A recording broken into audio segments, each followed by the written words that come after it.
ദുൽഖർ മമ്മൂക്കനെ പറ്റിച്ചു എന്ന് ഞങ്ങൾ അറിഞ്ഞു. മമ്മൂക്കയുടെ പറ്റിച്ചിട്ടാണ് യോഗയിൽ ഞാൻ പറ്റിക്കും. കഴിഞ്ഞൊന്നുമില്ലേ, ഇത്ര കാര്യത്തിലും ചോദ്യങ്ങളില്ല.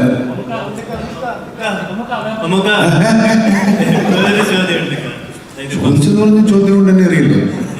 ഒന്നോ രണ്ടോ കൂടെ ആവും, അല്ലെങ്കിൽ വെളിപ്പായിക്കൂല്ലേ. ഇന്ത്യ മൊത്തം അപ്രീഷിയേറ്റ് ചെയ്യുന്ന അത്തരത്തിലുള്ള ഒരു ആക്ടറാണ്.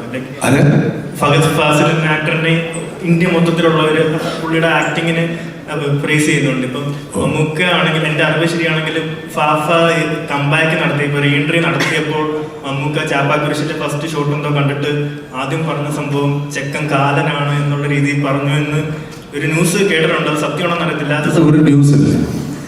ഓക്കെ, അപ്പം ഫഹദ് ഫാസിലായിട്ട് ഈ സിനിമയിൽ 2 ലെജൻസ് വർക്ക് ചെയ്യുമ്പോൾ രണ്ടാമത്തെ സിനിമ 3ാമത്തെ സിനിമ പറ്റിയ. ഓക്കെ, അപ്പം ഈ ഒരു സിനിമയിലേക്ക് വരുമ്പോൾ എങ്ങനെ ഉണ്ടായിരുന്നു? ലൈക്ക് ചാക്കോത്തിനുണ്ട്, വളരെ കുഴപ്പമൊന്നുമില്ല. നമ്മളെ കണ്ടും വളർന്നതല്ലേ, കുഴപ്പമൊന്നുമില്ല. നമുക്ക് പിടിച്ച് നിർത്താവുന്നവരുള്ളൂ. നമ്മൾ കൈവിട്ട് പോകില്ല അവര്. മമ്മൂക്ക ഒരു ചോദ്യം ഇവിടെ. മമ്മൂക്ക പറഞ്ഞു, അതായത് അഭിനന്ദനെ കേട്ടിട്ടുണ്ട് ഇവിടെ, കേട്ടിട്ടുണ്ട്. അതായത് എനിക്ക് ഇനിയും അഭിനയിച്ച് കൊതി മാറിയിട്ടില്ല. അഭിനയിച്ച് നിങ്ങളാണ് എന്നെ എക്സ്പ്ലോർ ചെയ്യേണ്ടത്. ഒരുപാട് ഇനി കഥാപാത്രം ചെയ്യാനുണ്ട്.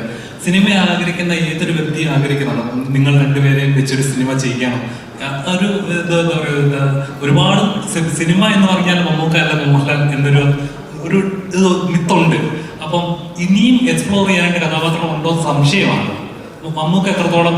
എനിക്ക് സംശയമൊന്നുമില്ല, ഉണ്ട്. ഞാനിന്ന് ഇപ്പൊ ഈ ചോദ്യത്തിന് ഉത്തരവൊന്നുമില്ല. ഞാനിന്നൊരു യൂത്ത് എന്ന് പറയുന്ന ഒരു സിനിമയുടെ സക്സസ് മീറ്റ് കണ്ടു. ഒരുപാട് പിള്ളേർ സംസാരിച്ചു. അതിലൊരാൾ വന്ന് സംസാരിക്കുമ്പോൾ അവന് സന്തോഷവും വരുന്നു, സങ്കടവും വരുന്നു. ഞാൻ സിനിമയിൽ നന്നാവില്ല, ഞാൻ സിനിമയിൽ എനിക്ക് ചാൻസ് കിട്ടില്ല, എൻ്റെ അച്ഛൻ നീ എന്തിനാണ് വെറുതെ പോകുന്നത്, നിന്നെ കളിയാക്കാനാണ് വിളിക്കുക എന്നൊക്കെ പറഞ്ഞ് അവസാനം ഇയാൾക്ക് ഈ സിനിമയിൽ ചാൻസ് കിട്ടിയെന്നൊക്കെ പറഞ്ഞൊരു ഭയങ്കര ഇമോഷണലായി പോകുന്ന ഒരു മൊമെൻ്റ് ഉണ്ട്. ഞങ്ങൾക്കൊന്നും അങ്ങനെ ഒരു മൊമെൻ്റേ ഉണ്ടായിട്ടില്ല. ഞങ്ങൾ സിനിമ വന്നതിന് ശേഷം സിനിമയിലുണ്ടെന്ന് അറിയുന്ന കാലത്ത് സിനിമ അഭിനയം തുടങ്ങിയവരാണ്. ആ എക്സൈറ്റ്മെൻറ്റ്, ആ ആർത്തി, ആ ആഗ്രഹം, ആ ചെറുക്കനുണ്ട് ഇത്രത്തോളം ആഗ്രഹം